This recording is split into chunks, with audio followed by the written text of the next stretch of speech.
how do we re-envision a future of healthcare? People are on self-help.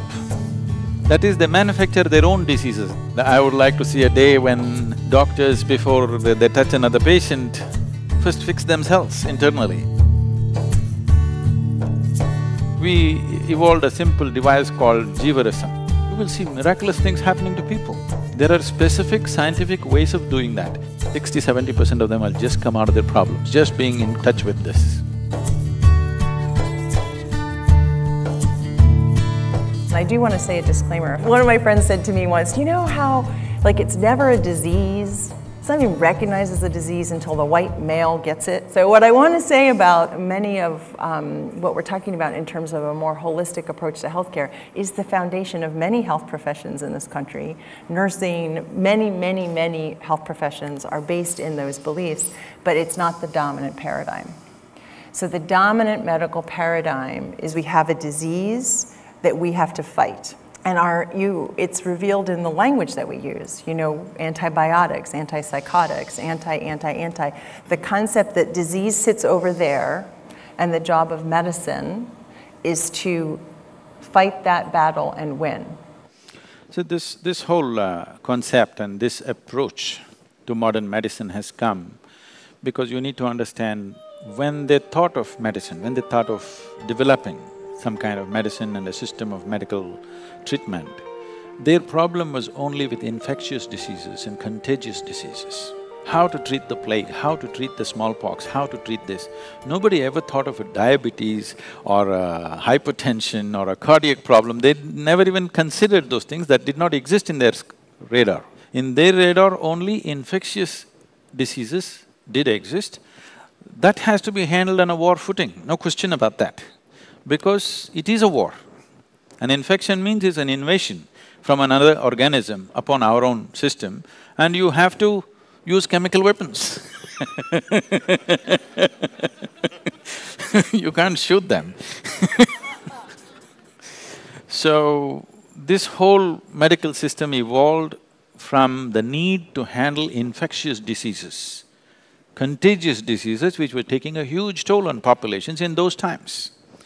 But today we have come to a place where people are on self-help. That is, they manufacture their own diseases, they don't wait for any infection to happen to them. Because now they're on self-help, they need another system of medicine, another way to approach it completely, which is the shift we are struggling to make right now.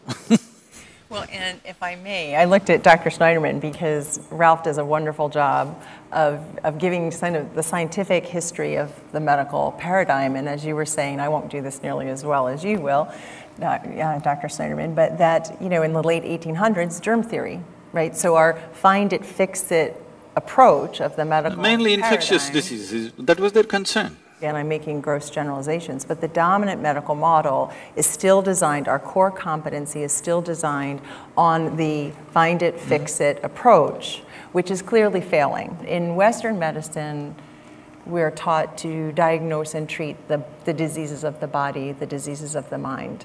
But we have missed that the doorway to the health and healing of the body and mind is really, in my opinion, the heart and the soul. So how do we re-envision a future of healthcare where there aren't those boundaries? See, the ideal is one thing and what we can do today is a different thing, okay? The ideal would be that we look at human well-being, not human health.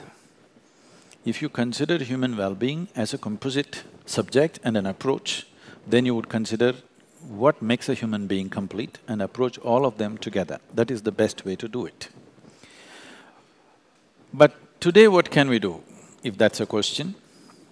We can only talk about, somewhere having a little… We can't marry them yet, we can only have a date. I kind of like to jump right in. The situation is not ready to simply get them together, no. Because a lot more work has to be done, it's not going to happen in a short span of time. But we can start interfacing here and there. It is possible that hospitals can have a meditation center going within them. And it is possible meditation centers already generally have, but we can make sure that there's a little bit of health center out there. We can start having a little bit of a skirmish right now. Right now, they're not ready for total union because in both the sides, there are too many opinions about each other. Largely, people are not looking at the whole health as such. They are trying to impart what they have studied or what they have grasped. It doesn't matter whether it addresses the whole humanity or the whole human being or not. So, that attitudinal change is not going to happen just like that. Till a day comes when medical education includes all these things, which may make it even longer than the way it is right now. And I would like to see a day when doctors, before they touch another patient, first fix themselves internally before they touch somebody else, because this is all important. When I say this is all important, today sufficient research has gone into, particularly into water, scientific research. And what these scientists are saying is, water has memory. If you give it a thought, it remembers. If you give it an emotion, it remembers. If you give it a touch, it remembers. So, if elements have that kind of memory outside, you can change the quality of water just by touching it or with a thought or an emotion or a hand. There's a beautiful experiment conducted by a 12-year-old girl and a 10-year-old boy in India. What they did was, they read about this somewhere on the internet and they came home and they set up 2 glass pots of water.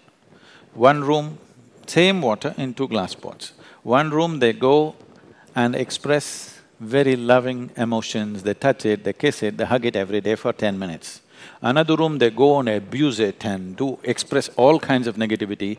Their mother was very concerned, I can't believe they have so much negative emotion in them. They're expressing it to the water. In 10 days' time, this water for which they were abusing and expressing negative emotion, it turned dark. The other water remained just like that. They posted it on the YouTube, you must see it. So, this is something we have always known. In India, in part of our life, nobody in traditional Indian home ever drinks water from a tap. It doesn't matter whether it's potable or not potable. Even if it's said potable, it is not. What we do is, we take a copper vessel or see here they put otherwise always next to me there's a copper vessel or a brass vessel, and they will take it, they'll wash it with turmeric and tamarind and everything in the night, put water in it, they will apply what is considered sacred symbols on it, they worship this, and then only tomorrow morning it is given to your family. Because water has memory. They're saying if the water is pumped through the pipe, if pumped through the pipe and it's taking 50 bends by the time it comes to your house, by the time it comes to your house, 60% of it, the molecular change in it is such that it is literally turned into poison. But if you take it in your glass and hold it for about 20 minutes, it will undo itself. But just the forceful pumping, not contamination, just the forceful pumping is making the water in molecular structure in such a way that it's harmful to human health. So if you're doing that to the water, if you're treating this with all kinds of emotions and negativities and, all kinds of abuse to yourself and to others, the water here also behaves the same way. So in India, we have a word called teerth. Teerth means consecrated water. You can consecrate the water in such a way. There are simple ways to do it. We evolved a simple device called jivarasam. Jivarasam means the juice of life. This is the juice of life, is water. And if you treat the water with this jivarasam and then drink it, you will see miraculous things happening to people. This is not new. Always every human being who lived on this planet with a certain connection with nature around him always knew this. So one of the things that we can do, particularly for people who are going to war and coming back, whatever, war is the most extreme situation that human beings can create by themselves. For other things, you need nature's help, People who have been put through this ringer, if they're coming in broken states, one of the best things you could do is all of them compulsorily should go through at least 1 month of living on a farm, being connected to the soil and water and air around them, putting their bare hands into the land and doing something simple. Just being connected. I must tell you this experience.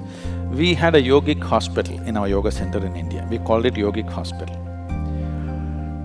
We did not want it to grow too much because we don't want to turn into a hospital full-time. We are a spiritual center so we're keeping it low-key. Once when I came here, I spoke and a few doctors, American doctors who were interested, they traveled to India. They came and stayed there for 3 days and after 3 days, one of the volunteers came and told me all the American doctors are up in arms, they want to leave. I said, what happened? They said, it's best that you meet them, they're just off. Then I said, okay, and I went to meet them. Then I said, what's the problem? They said, you said there is a hospital. Where is a hospital? There is no hospital here. I said, right now there are about 60 and odd patients. I said, where is it? Their idea of a hospital is that there must be beds, you must treat sick well, and everybody should be… If you treat them so well, they will not want to become healthy. Where are the patients? I said, they're all in the garden, I put them to work. We give them the treatment and therapies and medication, but rest of the time I put them to work. Whatever they can do, they must do. Above all, they must sit and work barefoot and bare hands with the soil. Just being in touch with the planet, because you're just a drop of this planet, you're forgetting that. What you call as my body is just a piece of the planet, isn't it? If you lose connection with the source, will you not get disorganized? There are specific scientific ways of doing that. If you cannot do any of those things, at least just let them walk in a farm barefoot, work, do something, you will see at least 60–70% of them will just come out of their problems, just like that, just being in touch with.